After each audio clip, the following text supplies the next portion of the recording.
ஆண்டவரும் இரட்சகருமாக இயேசு கிறிஸ்துவின் இனிய நாமத்தில் உங்களை யாவருக்கும் அன்பின் வாழ்த்துக்களை தெரிவித்துக் கொள்கிறேன். அருமையான தேவ பிள்ளைகளே, new day new hope daily devotion மூலமாய் இந்த நாளில் கூட உங்களை சந்திப்பில் நான் மிகுந்த மகிழ்ச்சி அடைகிறேன். அல்லேலூயா.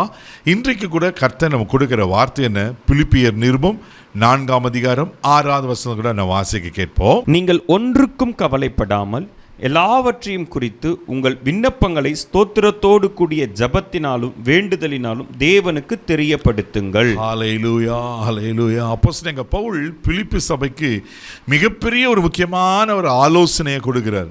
நீங்கள் ஒன்றுக்கும் கவலைப்படாம எல்லாவற்றையும் குறித்து ஸ்தோத்திரத்தோடு ஜபத்தினால தேவனுக்கு தெரியப்படுத்துங்கள். எவ்வளோ பெரிய ஒரு காரியம் பாருங்க.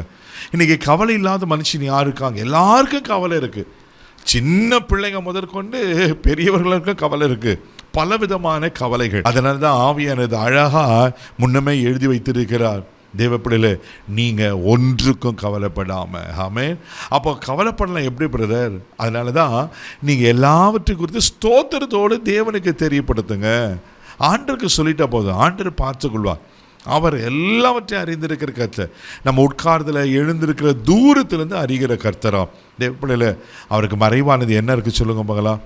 1 பேதுரு புஸ்தகம் 5ஆம் அதிகாரம் 7வது வசனம் கூட வாசிக்கும் போது பேதுருவும் இப்படி ஒரு காரியத்தை சொல்லுகிறார். வாசிக்க கேட்போம். அவர் உங்களை விசாரிக்கிறவர் ஆனபடியால் உங்கள் கவலைகளை எல்லாம் அவர் மேல் வைத்து விடுங்கள். ஆமென். ஏன் நம்ம ஆண்டவர் சொல்ல அவர் உங்களை விசாரிக்கிறவர் ஆனபடினால்? அல்லேலூயா.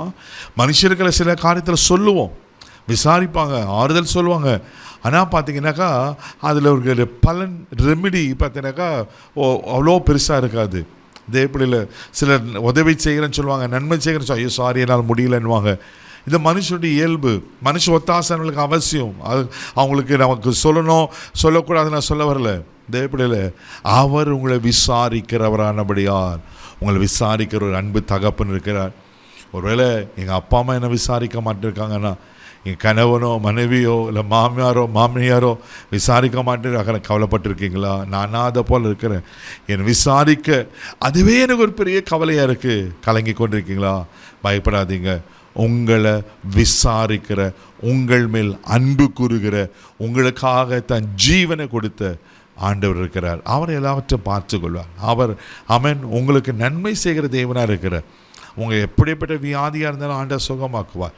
எப்படிப்பட்ட தனிமையான சூழ்நிலை இருந்தாலும் ஆண்டவர் உங்களை விடுதலையாக்கி மாற்றுவதற்கு உண்மையில் இருக்கிறார். அல்லேலூயா. நீதிமொழிகள் புஸ்தகம் 12ஆம் அதிகாரம் 25வது வசனம் இப்படியா சொல்லுகிறது. வாசிக்க கேட்போம். மனுஷனுடைய இருதயத்தில் உள்ள கவலை அதை ஒடுக்கும், நல்வார்த்தையோ அதை மகிழ்ச்சியாக்கும். ஆமே. மனுஷனுடைய கவலை இருதயத்தை ஒடுக்குமா? நல்வார்த்தை, அந்த நல்வார்த்தையை கொடுக்கிறது ஆண்டவர். அல்லேலூயா. கர்த்தருடைய பிரசன்னம், கர்த்தருடைய வார்த்தைகள் தேவப்பிள்ளையில. அப்போ மனுஷனுடைய கவலை இருதயத்தை ஒடுக்கி ஒடுக்கி ஒடுக்கி சில பேர் மென்டலாகவே ஆயிடுறாங்க, மன அழுத்தத்துக்குள்ளே போயிடுறாங்க, சரீரம் பாதிக்கப்படுகிறது. எவ்வளோ பெரிய கஷ்டம் இல்லை? அதனால தான் ஆண்டு சொல்கிறாரு, நீங்கள் ஒன்றுக்கும் கவலைப்படாமல். அப்படி கவலை இருக்கா, தெய்வ சமத்துக்கு போங்க, அவர் உங்களை விசாரிப்பார், அவர் உங்களை கவலைகளை மாற்றுவார். அல்லேலூயா. மத்தேயு சுவிசேஷம் 6ஆம் அதிகாரம் 36 வசனம் அழகாக அப்படி சொல்லப்பட்டிருக்கு. வாசிக்க கேட்போம். ஆகையால் எண்ணத்தை உண்போம், எண்ணத்தை குடிப்போம், எண்ணத்தை உடுப்போம் என்று கவலைப்படாதிருங்கள். ஆமென். ஆண்டவர் அழகாக நிறைய காரியங்கள் சொல்வார். எண்ணத்தை உண்போம், எண்ணத்தை உடுப்போம், எதை குடிப்போம், எதுக்கும் கவலைப்படாதீங்க. காட்டு புஷ்பங்களை பாருங்கள், குருவிகளை பாருங்கள், அதை விதைக்கிறதில்ல, பல காரியங்களை ஆண்டவர் சொல்வார். இதே பிள்ளையில உங்கள் கவலையினால் உங்களுக்கு பலவீனம் தான் அதிகமாகுமே தவிர, ஆமென், உங்கள் சோர்வு தான் அதிகமாக தவிர அதுக்கு பரிகாரம் கிடையாது. ஆனால் தேவ சமூகத்தில் போயிட்டு உங்கள் இருதயத்தை ஊற்றி ஆண்டவர்களை சொல்லுங்கள். அவர் கவலையெல்லாம் மாற்றி உங்கள் கண்ணீரெல்லாம் துடைச்சி, ஆமென், அவர் உங்களை ஆசீர்வதித்து உங்களை மகிழ்ச்சியாக்க உண்மையில் இருக்கிறார். கண்களை மூடி நாம் ஜெபிக்கலாம். தகப்பனே, உமக்கு நன்றி சொல்லி துதிக்கிறோம். ஸ்தோத்திரப்பா. ஆண்டவரே, உமக்கு நன்றி அப்பா. நீங்கள் ஒன்றுக்கும் கவலைப்படாமல் இன்றைக்கி நீங்கள் கொடுக்குற வார்த்தைக்காய் ஸ்தோத்திரம். யாரார் எப்படிப்பட்ட கவலைகளினால் கண்ணீர் வடிச்சிட்டு இருக்காங்களோ ஆண்டவரே, இன்றைக்கு இயேசுவின் நாமத்தில் அங்கே கண்ணீர் துடைக்கப்பட்டு கவலைகளாக மாறுபடியாக நான் ஜெபிக்கிறேன்ப்பா. ஆண்டவரே, அந்த கவலைகளுக்கு பதில் ஆறுதல் தாங்க, மகிழ்ச்சியை தாங்க, சுகத்தை தாங்க, பலனை தாங்கப்பா. அங்கே எதிர்பார்க்குற காரியங்கள் கைக்குடி வர பண்ணோம். இந்த நாள் முழுவதும் கரம் எடுத்து நடத்தும் தெய்வீக பாதுகாப்பு ஒப்புக்கொள்வேன். இயேசுவின் மூலம் ஜெபங்கள் பிதாவே. ஆமென். அவர் உங்களை விசாரிக்கிறவர். தைரியமாக போங்க. God bless you.